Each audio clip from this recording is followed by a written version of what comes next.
Seguimos con edición central, elecciones 2021, y se encuentra con nosotros el ex congresista Sergio Tejada. No sé si ya está. Sí, muy bien, Sergio, ¿cómo estás? Muy buenas noches. Él es sociólogo, magíster en estudios culturales, fue congresista de la República y presidente de la recordada Megacomisión. Él postula Conjuntos por el Perú. Muy buenas noches, Sergio. Muy buenas noches, un gusto saludarte. Sergio, no sé si tuviste oportunidad de ver la entrevista anterior o de leer el informe del Foco respecto de las irregularidades que se han presentado en Salud durante el tiempo de la pandemia. Mira, no lo he podido ver, yo he estado en otra reunión, sí me compartieron el informe. Es bien preocupante, ¿no? Y no solamente en este sector, hemos visto varios casos de corrupción o presuntos casos de corrupción en diferentes sectores, incluso en la policía, ¿no? Se dijo que en algún momento el 70% de los casos durante la pandemia estaba en ese sector, entonces es bien preocupante. Ahora, tú has sido presidente de una de las comisiones investigadoras más importantes de la historia del Parlamento Nacional, que investigó además irregularidades en el gobierno del expresidente Alan García. Tú, en vista de esta situación, además que no es una sola irregularidad, sino una serie de irregularidades, ¿recomendarías, y en caso seas favorecido con el voto popular y seas congresista de la República, una investigación respecto de estos temas? Sí, necesariamente. Los momentos en donde tenemos situaciones excepcionales, como la que hemos vivido con la pandemia, aumentan los riesgos de corrupción, porque se gobierna con decretos de urgencia, porque se reducen de alguna manera los controles, hay menos vigilancia ciudadana, además, por la misma cuarentena, por las mismas situaciones que nos toca vivir. Por tanto, es urgente poder investigar en su momento lo que se ha hecho, ¿no? Creo que va a ser importante. Ahora, tú fuiste congresista con el expresidente Ollanta Humala. ¿Nos das un comentario antes de entrar a tus propuestas respecto de su situación también legal, que está bastante complicada? Sí, efectivamente. Bueno, yo formé parte hasta finales del 2014, inicios del 2015 renuncié por diferentes discrepancias, y después de mi renuncia fue que empezaron a aparecer algunos presuntos actos de corrupción, algunos cuestionamientos, los aportes de Odebrecht, que son cosas por las que tienen que responder, ¿no? A mí me preocupa que hay varios candidatos a la presidencia que están en medio de procesos, ¿no? Es el caso de Keiko Fujimori, es el caso de Ollanta Humala, es el caso... Nos hemos equivocado bastante, ¿no, Sergio? Eligiendo pero continúan en carrera. ¿Consideras que nos hemos equivocado bastante eligiendo presidentes, sobre todo en los últimos años? Yo no sé si el ciudadano se ha equivocado o el problema ha sido la oferta, ¿no? No hemos tenido tampoco quizás para elegir entre los mejores. Siempre hemos estado en el mal menor. El sistema nos ha siempre puesto en esa situación. Sí, mira, y la verdad es que si yo regresara al pasado y hubiera que votar, hubiera votado nuevamente para derrotar al fujimorismo. Yo creo que aún sabiendo con los resultados que ha tenido el gobierno de Humala. Es que yo creo que el fujimorismo hubiera sido peor, ¿no? Eso es algo de lo que estoy absolutamente seguro. Basta nomás ver la mayoría que tuvieron en el Parlamento que fue disuelto, y cómo tuvieron un ejercicio abusivo del poder, obstruccionista, además con tanto blindaje, ¿no? Yo creo que en el Ejecutivo hubiera sido terrible, hubiéramos tenido mucho menos estabilidad de la que tuvimos. ¿No le crees entonces a la señora Keiko cuando dice que esta vez va a ser diferente? Que ha sido un periodo en el cual ella reconoce los errores, pero que esta vez todo va a cambiar. ¿No le crees? No lo creo, porque además recuerda que ella tuvo un discurso similar en su presentación en Harvard. Claro. Entonces algunas personas decían, ¿quién habla? ¿La Keiko de Harvard o la Keiko que está dirigiendo esta oposición pues destructiva desde el Parlamento, ¿no? De pronto también yo no creo, yo creo que hay un cambio táctico nomás. En la actualidad parece que esa reconciliación con el padre ha traído consigo algunas personas de la llamada facción albertista, que además es la más radical del partido, ¿verdad?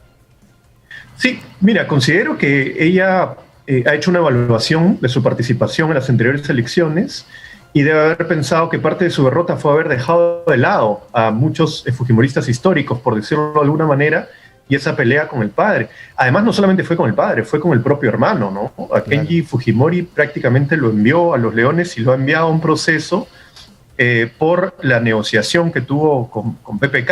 Entonces me parece que ahora está optando por una estrategia distinta, donde ya ni siquiera la figura es Keiko 2021, sino Fujimori, ¿no? Claro. Y habla de indultar ahora por delante al padre, claro. Está yendo por otro camino. Me parece que el resultado va a ser el mismo. Tú propones profundizar las reformas en la educación superior. ¿Tienes un detalle del tema? ¿Me puedes decir? ¿Cómo piensas hacerlo? Claro que sí. Mira, yo fui uno de los principales impulsores de la ley universitaria. Desde que entré al Parlamento, entré a la Comisión de Educación, presidí un subgrupo de trabajo que tenía que articular las diferentes propuestas, recibimos a los estudiantes, a los docentes, visitamos regiones, y producto de eso salió la ley universitaria, que yo creo que ha sido un avance importante. Le ha dado más peso a la universidad pública, ha denegado la licencia de algunas universidades, sobre todo privadas, con fines de lucro, que se negaban a elevar las condiciones básicas de calidad. Hemos mejorado la investigación, estábamos por el suelo en investigación en comparación con la región, pero yo creo que falta bastante. Falta revalorar más la situación docente, falta invertir más en investigación. Hay algunos aspectos de la ley que tienen que mejorarse, pero creo que hay que darle otra mirada cuando hablamos de educación superior. No solo es universitario, son los institutos de educación superior también, ¿no? Hay que verlo de una manera más amplia e integrada. La pregunta que tengo respecto de eso es que la reforma universitaria tuvo como protagonista a la SUNEDU, ¿verdad? Sí. Sin embargo, el papel de la SUNEDU también ha sido, de cierto modo, cuestionado en algún aspecto. Entiendo que tú piensas fortalecer la SUNEDU, o piensas... Sí. Ya. La compañera tuya de partido, Sigrid Bazán, estuvo acá con nosotros también, y propone que a las universidades particulares habría que cobrarles impuestos. ¿Tú estás de acuerdo con esa propuesta? Sí. De hecho, hay algunas exoneraciones que ya no están vigentes en algunos casos, pero sí hay otros beneficios tributarios que habría que revisar. Además, han habido universidades que le sacaban la vuelta a la ley, que señalaba que podías reinvertir para fines educativos y terminaban invirtiendo en acciones en otros países, terminaban invirtiendo en clubes de fútbol, en negocios totalmente distintos a los fines educativos. ¿Y cómo evitamos, en ese caso, cómo evitamos que las universidades no carguen esos impuestos a los alumnos? ¿Cómo hacemos? Porque existe un libre mercado. Ellos podrían decir, ok, me están cobrando el 18% ahora, ok, tú vas ahora en tu matrícula a pagar 18% más. ¿Cómo evitamos eso? Mira, hay dos maneras. Lo que tú dices es una realidad, es algo que puede ocurrir. Pero primero, ahí está la fiscalización de SUNEDU, y segundo, está el fortalecimiento de la oferta pública. Lo que tenemos que hacer ahora, en lo que hemos llamado un nuevo pacto por una educación pública, gratuita y de calidad, es ampliar la oferta, porque también hay universidades privadas que van a cerrar, que no han tenido licenciamiento. Hay estudiantes que tienen un plazo para terminar, es cierto, pero otros están buscando cambiarse, y hay que darle la alternativa de que puedan entrar a la universidad pública. Lo que pasa es que desde hace mucho tiempo no se amplían las vacantes. Hay dificultades incluso en la contratación de docentes. Ese es otro tema de la ley que hay que mejorar, y la coordinación con el Ministerio de Economía y Finanzas. Para el nombramiento y el ascenso de docentes hay un montón de trabas burocráticas. Entonces, en la medida que puedas ampliar esa oferta, yo creo que muchos jóvenes pueden optar por la universidad pública, que ha elevado definitivamente las condiciones de calidad. Ten en cuenta, Sergio, que la SUNEDU ha negado licenciamiento a muchas universidades. Así es. Ya, como, digamos, en el caso de la oferta que mencionas, se ha reducido. Entonces, sí, si hay menos oferta... Por eso hay que ampliar la oferta pública. Sí, te entiendo.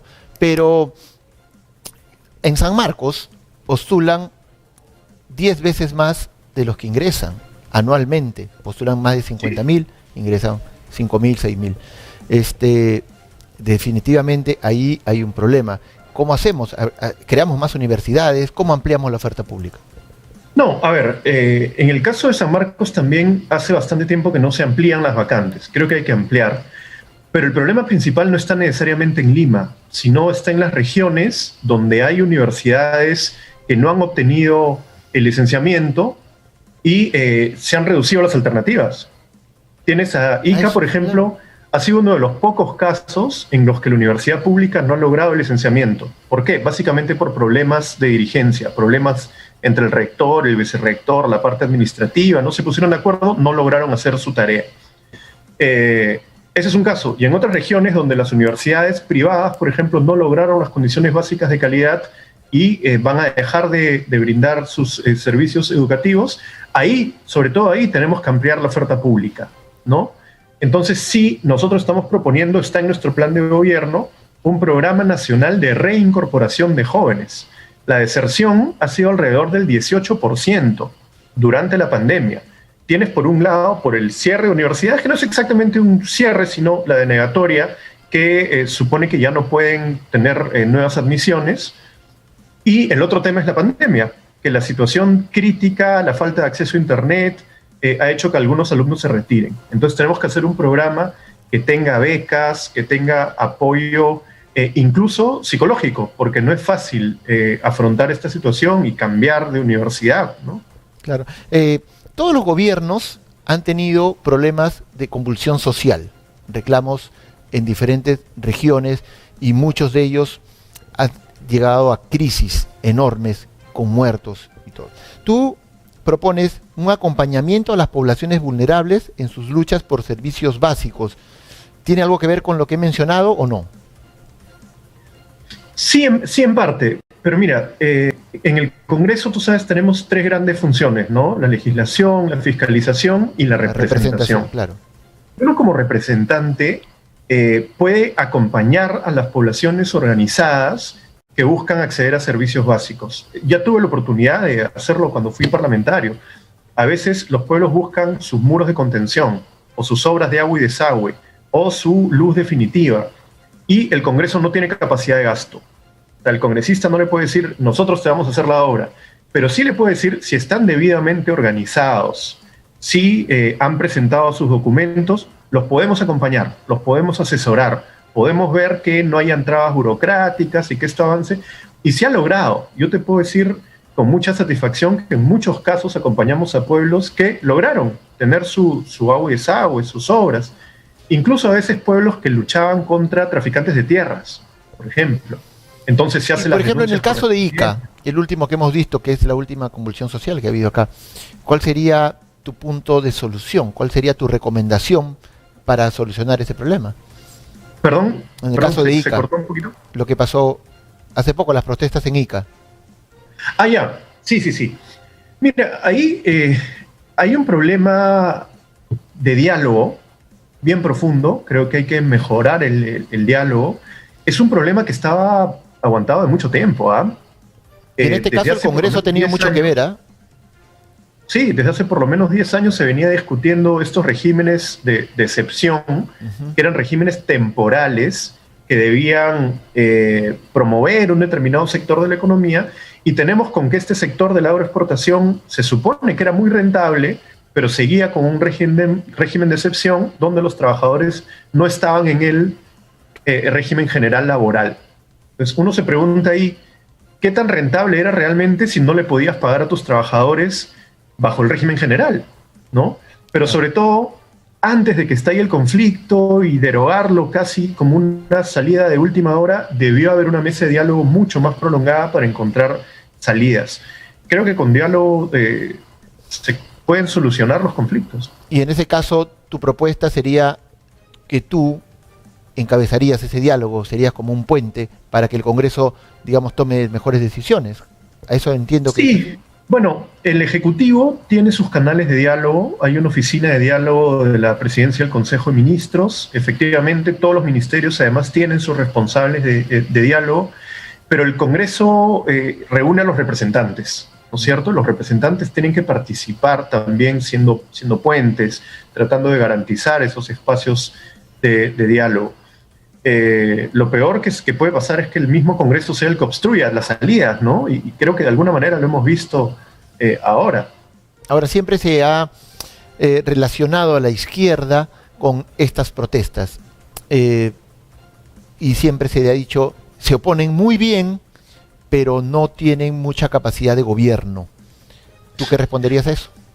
Bueno, mira, nosotros como Juntos por el Perú no hemos estado detrás de esas protestas. La verdad es que son protestas de trabajadores y de trabajadores que son de diferentes partidos. Me imagino que la mayoría no serán de ningún partido. Además, trabajadores con mucha frustración porque ellos han seguido durante la pandemia y según tengo entendido, muchos de ellos también se contagiaron, algunos fallecieron. Entonces había una situación muy difícil, muy crítica. Creo que hay que romper ese mito de que la izquierda asusa conflictos, pero lo que sí, defendemos a los trabajadores, defendemos a las poblaciones vulnerables, defendemos a las personas que exigen derechos y eso vamos a seguirlo haciendo. Y creo que se nos tiene que dar la oportunidad de gobernar. Realmente el país nunca ha estado gobernado realmente por la izquierda.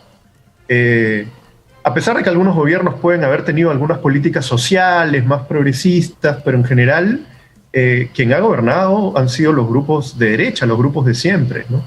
Salvo en las municipales, ¿verdad? Salvo en las municipales, pero digamos el gobierno municipal igual tiene otra lógica, otras funciones, es más reducido, ¿no? Pero también el tema de que la izquierda no roba, digamos, también es un mito, ¿no? Porque, por lo visto, con el tema de la señora Susana Villarán. Bueno, te repito, la izquierda no ha tenido el gobierno nacional. Yo creo que sí se puede hacer una gestión honesta, transparente, y en el caso de Villarán afronta pues un proceso por haber recibido un aporte de campaña. Yo creo que no ha sido para ella, dudo que algo de esos recursos haya ido a su bolsillo, pero definitivamente cometió un delito, porque era una autoridad y no podía aceptar ese aporte de campaña. No hay que negar que, si bien es cierto, esa es la acusación que en este momento pesa sobre ella, ya me acuerdo que desde la caja municipal había serios indicios de corrupción ahí con el señor Castro, justamente. Recuerdo que yo estaba en Diario Correo en ese momento y le entrevisté y se lo pregunté directamente y ella me dijo así, cara a cara, pongo las manos al fuego por el señor Castro porque si no, no lo hubiera elegido en mi equipo. Y mire la hora. Bueno, un error terrible, ¿no? No, bueno, un error terrible. Para no irnos del tema, en la lucha contra la corrupción, ¿qué propones? ¿Perdón? En la lucha contra la corrupción, ¿qué propones? Ya, mira, es un tema que yo he trabajado bastante, particularmente. Primero, creo que hay que cambiar el enfoque. En el tema de la corrupción, me parece que no se trata de el populismo penal, de duplicar penas, si está 20 años lo pasas a 30 años. Creo que eso ha demostrado que no sirve. Hay que tener una política preventiva de gestión de riesgos de corrupción. Eso tiene varias partes. Primero, trabajar en el tema educativo, que es fundamental. Trabajar en la integridad, que tiene que ver con la institucionalidad del Estado, las oficinas de integridad que están en el Plan Nacional de Integridad y Lucha contra la Corrupción. Hay que utilizar la información disponible que está en las procuradurías, en las fiscalías, en el Poder Judicial, en diferentes entidades, para poder sistematizarla e identificar dónde se están produciendo los casos de corrupción y cuáles son los más frecuentes. Esa es la gestión de riesgo. De esa manera identificas y tomas acciones. Claro. Pero además hay una serie de políticas que quisiera proponer. Por ejemplo, eliminación total de la inmunidad parlamentaria. Lo que ha aprobado el Parlamento no es efectivo y sigue prestándose para el blindaje. Después, la famosa puerta giratoria. Hay funcionarios que han trabajado en el Estado con una cierta capacidad de decisión en un determinado rubro y se pasan en el mismo rubro al sector privado o viceversa y terminan favoreciendo intereses privados. Entonces hay que fortalecer la legislación contra la puerta giratoria. Y finalmente, un tercer elemento para mí central es la vigilancia ciudadana. Hay que capacitar ciudadanos para que puedan vigilar, a su vez, a los gobiernos locales, regionales y nacionales. Eso ahora, es fundamental. El Congreso tiene también una prerrogativa fiscalizadora, pero me da la impresión que no la utiliza como debe ser. No sé si es que hay alguna traba, no sé si hay un impedimento, no lo sé. Pero cuando el Congreso manda una carta a un alcalde porque recibe denuncias y tal, el alcalde dice, ya, no pasa nada. Y las comisiones que se forman en el Congreso tampoco tienen un efecto penal, salvo pues, bueno, es verdad, casos excepcionales. Ahí también hay un problema, ¿no? Hay un problema quizás porque no hay una formación del legislador en temas de fiscalización. Porque no hay, digamos, un equipo estable en el Parlamento que pueda apoyar las labores de fiscalización del parlamentario. Eso se puede ver. En estas semanas han habido varias discusiones, incluso se han planteado equipos permanentes en el Congreso que ayuden en temas de investigación social, para generar evidencia para los proyectos de ley, y también en el tema de fiscalización podría ocurrir. Pero tampoco hay que confundir las funciones. O sea, el Congreso no puede meter preso a nadie, y muchas veces en la calle la gente te dice, mete preso a tal. A mí me decían mucho, mete preso a García. La verdad es que lo único que yo podía hacer era presentar un informe. Y eso es lo que hicimos. Presentamos informes de diferentes casos, derivamos los informes, algunos terminaron en sentencia, eso es cierto, como el caso narcoindultos, y otros siguen en proceso. El caso de los Nava, por ejemplo, la hipótesis fiscal es que fueron testaferros de García, sigue en investigación en estos momentos, una investigación que hicimos hace casi 5 años. Hay un problema también de lentitud del sistema de justicia que es preocupante, ¿no? La última y prácticamente la pregunta del recuerdo. ¿Te sientes satisfecho, conforme? ¿Sientes que falló algo en el tema de la megacomisión? ¿Una evaluación ya a la luz del tiempo? Sí. Siempre se puede hacer las cosas mejor. Ahora han pasado además casi 10 años desde que empecé esa labor. Creo que lo podría hacer mejor, de una manera más ordenada, sabiendo muy bien hacia dónde apuntar. Pero yo creo que de todas maneras cumplimos un objetivo que fue aprobar informes y dar a conocer a la ciudadanía qué era lo que habíamos encontrado. Si tú preguntas sobre el caso narcoindultos, el caso Agua para Todos, creo que la gente sí llegó a conocer lo que encontramos, y eso me parece que es lo más importante en una comisión investigadora. Sergio, se nos ha acabado el tiempo. Él postula, Sergio Tejada, por Juntos por el Perú con el número 5. Te doy unos segundos para que te despidas y con cargo a que en una siguiente oportunidad podamos ampliar un poco más de estos temas. Muchísimas gracias por la invitación. Efectivamente, voy con el número 5 por Juntos por el Perú. Cuando estuve en el Congreso pude impulsar la ley universitaria, la ley de institutos, presidí la mega comisión que encontró muchos actos de corrupción, acompañé a muchas poblaciones vulnerables en sus gestiones para acceder a servicios básicos, y son tareas que quisiera seguir haciendo.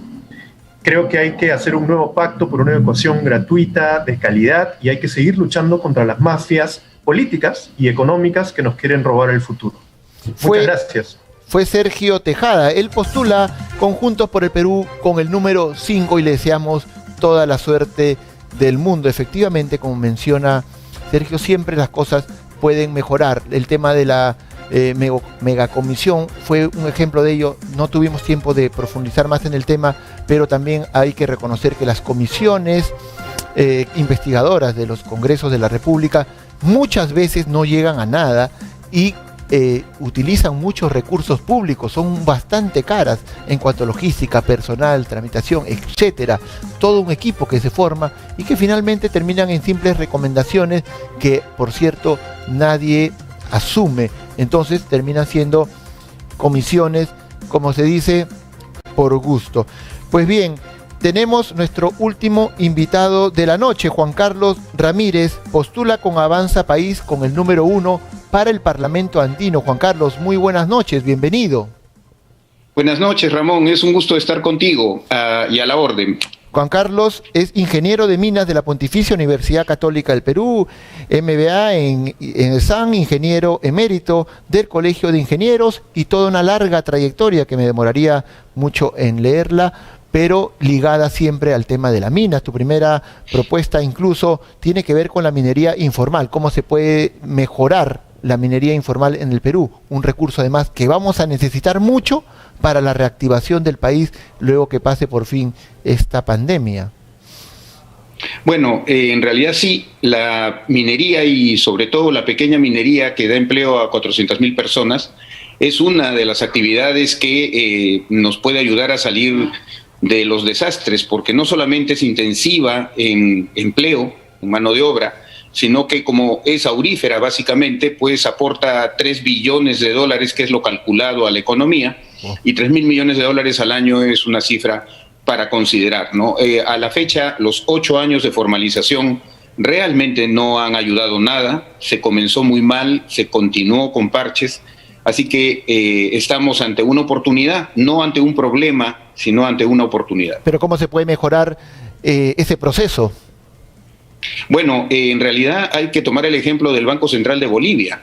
El Banco Central de Bolivia compra el oro al precio internacional menos 1,5%, y eso permite que tenga el Banco Central reservas en oro y además inyecta uno a la economía dinero por la vía de esta compra. Y justamente como los que me van a vender el oro son los pequeños mineros, tengo entonces la información de las plantas y de las minas, que es la que se necesita para formalizar. Y anoto algo. Mientras que el Perú tiene solo 2% de sus reservas internacionales en oro, Alemania tiene 72%. Es increíble que Alemania, que no tiene un gramo de oro, tenga 72% de sus reservas internacionales en oro. Y el Perú, que es el productor de oro, solo tenga 2%. Eso nos indica que no estamos bien. Ahora, lo que propones es un tema que tiene que ver con la minería informal, que es muy diferente a lo que es la minería ilegal, a la cual hay que combatirla, y que en este momento también es un gran problema. ¿Cómo haríamos? Sí, sin duda. La minería ilegal, sin duda, hay que combatirla porque es la gran generadora de una serie de otros problemas, comenzando por los problemas ambientales. Pero hay mucho minero en proceso de formalización que no termina su formalización, las leyes se han sucedido una detrás de otra, y francamente creo que hay que revertir un poco el tema, es decir, hay que pasar de hacer el proceso del final hacia abajo, es decir, de la adquisición del oro hacia la mina, y no como se quiso hacer de las minas hacia arriba, y eso no ha funcionado. Después de 8 años, casi exactamente 8 años, no tenemos más de 10.000 formalizados reales. ¿En qué consiste el proyecto o la propuesta cosecha de agua?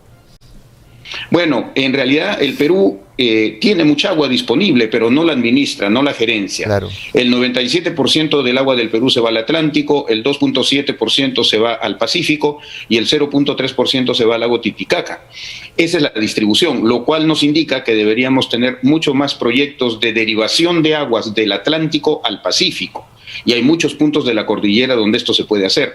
A continuación hay que tener más represas de las que tenemos. Tenemos muy pocas represas para ser un país de una topografía adecuada para eso. Nuestras represas son Poechos, Gallito Ciego, Tinajones, San Lorenzo, Aricota y nada más, no mucho más. Así que tenemos que controlar el agua, tenemos que almacenarla, que cuidarla, y no lo estamos haciendo. Cuando vienen las avenidas en enero, febrero y marzo, viene la desgracia, vienen los huaicos, y cuando viene la sequía también nos encuentra poco preparados, de manera que el problema no es que falte agua, el problema es que se administra mal. Sabemos que la necesidad existe y es grande. Para puntualizar y aterrizar el tema, ustedes van a tener 5 años como congresista, en el caso tuyo como parlamentario andino, en caso sea favorecido con el voto popular. En ese tiempo, ¿qué se puede hacer de manera puntual? Sabemos que se requieren más reservas y todo lo que has mencionado, pero ¿cuál sería lo urgente? ¿Qué atacaríamos primero que nos alcance el tiempo en el cual tú estarías en el Congreso, en el Parlamento andino, perdón? Bueno, en realidad lo primero que hay que hacer es activar el Parlamento andino, activar el Pacto Andino. Mucha gente no sabe siquiera que existe el Parlamento andino, o sea, es una especie de fantasma, ¿no es cierto?, por el que se vota cada 5 años y de ahí desaparece. Lo primero que hay que hacer es activarlo. Luego de activarlo, uno podría, por ejemplo, doy un ejemplo puntual, Colombia y Chile han conseguido vacunas antes que el Perú. Si el Parlamento andino estuviera activo, el Perú, Ecuador, Bolivia, Chile y Colombia juntos podrían haber hecho un pedido que nos traería vacunas prontamente y además más baratas. Pero cada uno ha ido por su lado y eso es porque no hay la vocación, no hay el impulso de que el Parlamento andino funcione, no funcione realmente. Además, no solamente en los temas urgentes como la pandemia o traer las vacunas o respiradores o una serie de otras cosas, pero también en tomar elementos legislativos de los países miembros que son muy buenos para el Perú. Colombia, por ejemplo, tiene una parte de ley sobre exploración minera que es tremendamente promotora, más que la del Perú, en exploración. Y Chile tiene una ley forestal que ha logrado que Chile exporte en productos maderables 6.000 millones de dólares al año. Son 6.000 millones de dólares al año por una ley promotora, y Chile no tiene Amazonía. El Perú exporta con las justas 200 millones de dólares al año y tiene toda la Amazonía. El Parlamento Andino es una plataforma en la que uno puede tomar los aspectos legislativos buenos que tienen los otros países para poder adaptarlos al nuestro. Mejora de la conectividad y tráfico de las comunicaciones remotas. Bueno, en realidad eso es intranet. Claro. Y es el montar en nuestras partes fronterizas, ¿no? Sistemas satelitales que son más baratos que la internet a través de operadores puntuales, de manera que el médico serumista tenga conexión con el resto de los médicos y pueda, por lo tanto, diagnosticar mejor y compartir, así como también aprendo para los niños puede llegar a través de esta vía. Eso es conectividad, eso es tránsito de información, de data, de imágenes, que se puede hacer puntualmente en las zonas fronterizas, que son las que están abandonadas, o por lo menos unas de las más abandonadas. Entonces, esto sí se puede hacer. Infraestructura también. Esto lo podemos ver tan cerca como el Ecuador. El Ecuador en la parte ecuatoriana tiene carreteras, aeropuertos, en toda su frontera. El Perú, en cambio, sobre todo en la parte norte de Amazonas, no tiene infraestructura. Uno tiene que caminar días para llegar a la frontera o ir en helicóptero. Ya, pero, entonces hay varios puntos, varios temas. Pero ¿dónde saldría el dinero en ese caso? Me preocupa un poco que efectivamente hay mucha carencia y mucha necesidad, pero desde el Parlamento Andino mucho no se puede hacer. Entiendo que tendrías que coordinar mucho con el Ejecutivo. ¿O cómo piensas financiar todas estas grandes obras? Bueno, el Parlamento Andino, al igual que el Congreso de los países, no tiene capacidad de gasto, ¿no es cierto? Claro. Pero sí tiene capacidad legislativa.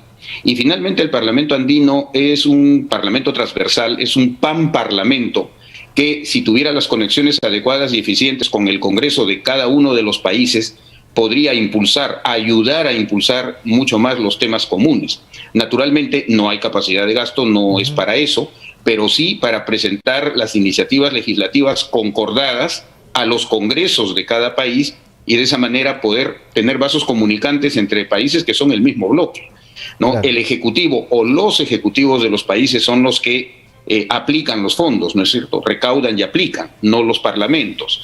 Pero estos están ahí no solamente para dar las leyes, sino para sustentarlas, porque finalmente esto se hace a través de una comunicación fluida con los ejecutivos de cada uno de los países. Es un tema de conversar, exponer y convencer. ¿Tendría algo que ver el Parlamento Andino para mejorar la política migratoria? El tema de la migración de extranjeros en el Perú es un problema. ¿Cómo podríamos echar mano de eso? Bueno, eso es un tema interesante, Ramón, porque el grueso de los extranjeros que están entrando no vienen de un país que pertenezca al Parlamento Andino. Claro, lo sé. No, básicamente vienen de Venezuela. Entonces, en realidad, eso sí es una política central que debería verle el Ejecutivo, porque este problema, que ya tiene bastante tiempo, ¿no es cierto? Después del desastre de Venezuela, pues ha habido una migración no solo al Perú, pero el Perú es uno de los grandes receptores junto con Colombia. No es Venezuela parte del Parlamento Andino, de manera claro, que pero eso sí no se podría legislar ad hoc para Venezuela. Se tiene que aplicar políticas generales. Claro, es que los países, los 5 países de los cuales Ecuador y Colombia son puntos de paso y el Perú es un punto de recepción y también de paso a Chile, por supuesto que podrían legislar la parte migratoria. Curiosamente, el Parlamento Andino más bien ha promovido la migración entre sus países miembros. Esa es la razón por la que podemos viajar con el DNI a los países miembros y no necesariamente con pasaporte. Claro. Pero tienes toda la razón, habría que tener una política integrada para ver qué hacer con la migración que causa en general pues varios problemas en los 5 países del Parlamento Andino. La última, estimado Juan Carlos, desarrollo de energías limpias. ¿De qué se trata? No lo entendemos muy bien. Bueno, en realidad las energías renovables son las que a mediano plazo se van a imponer porque son energías limpias y los hidrocarburos van a ir retrocediendo. Eso se ve en el mundo entero. Hay 2 comentarios ahí. El primero es la topografía peruana en caudales y en diferencia de cotas permite tener 20 veces más energía hidroeléctrica que la que actualmente tenemos. Hay estudios realizados en muchos puntos de la cordillera para la generación de energía hidráulica en mucho mayor cantidad que la que tenemos actualmente. Y el otro aspecto es la solar. La solar está básicamente en el sur del Perú. Hay una central de 145 megas que se llama Rubí y es una central solar. Y si va el Perú a energías renovables del tipo hidráulico y solar, tendría una matriz energética totalmente limpia y además sobraría energía porque realmente estamos por debajo de las capacidades. Ok, Juan Carlos, se nos ha acabado el tiempo, discúlpame, hemos volado. Te doy 20 segundos para que te despidas, por favor, y nos vamos de inmediato. Bueno, para pedirle al pueblo peruano, yo sé que hay un problema de credibilidad grande, no nos creemos entre nosotros para nada y eso tenemos que terminarlo, es un círculo vicioso. Así que les voy a pedir que voten por el tren, voten por Avanza País y en el caso del Parlamento Andino, que lo van a encontrar a la mano derecha, pongan el número 1 que es mi número. Gracias. Fue Juan Carlos Ramírez, él postula con el número 1 por Avanza País. Se nos ha agotado el tiempo, ha sido un gusto estar con ustedes. El día de mañana los espero a la misma hora en Edición Central, Elecciones 2021. Nos vemos mañana, chao.